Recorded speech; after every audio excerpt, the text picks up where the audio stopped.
Pointless Endeavour. I couldn't believe I was going to be on Pointless, the quiz show where obvious answers mean nothing and obscure answers mean everything. I was going to meet the hosts, Richard and Alexander, and be with a chance of winning the jackpot of £3,250. But best of all, I was going to spend 2 days away with Ellie. We'd have to introduce ourselves as friends on the show, but I was hoping that by the end of the trip, I'd finally be able to say we were lovers. It wasn't exactly that Ellie had been rejecting my advances. It was just, well, that my years, and I mean years, of cunning plans and subtle hints had failed, leaving me with a yearning in my heart that I was determined to do something about. And yes, I know, I should have been more decisive years ago. I know women love grand gestures, not wimpy hints. But she was my best friend and, well, I don't know, somehow I was scared of putting my foot in it. So I was always playing the long game. Anyway, Pointless was going to be the end game, the grand finale, the climax. This pointless contestant was finally going to get his girl. Except it didn't quite work out like that.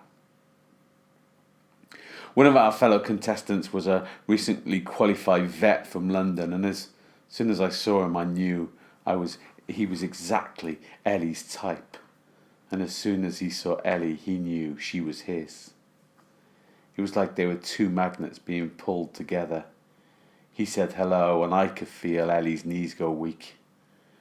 I smiled and tried to hide my despair as Ellie and Hugo flirted their way through rehearsal.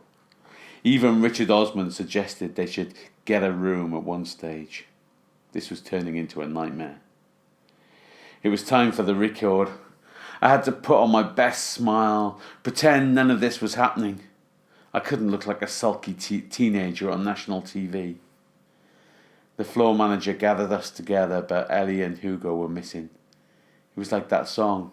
Nobody knows where my Ellie has gone, but Hugo left the same time.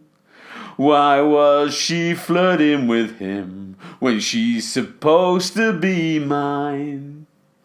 The floor manager looked agitated and said something into his headset, and then Ellie and Hugo burst forth, her dress looking slightly dishevelled, his slight trousers slightly bulged.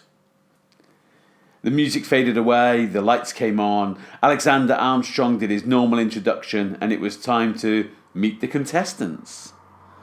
I'm Hugo, and this is my friend Bertie, and we're vets from Highgate.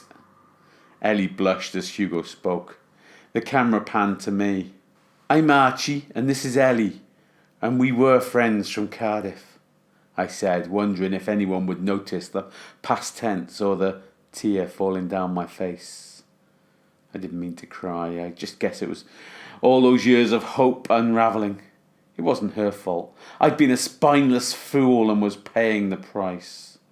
The price being crying on national television. But I didn't care. After all, it was my Pointless, and I'll cry if I want to.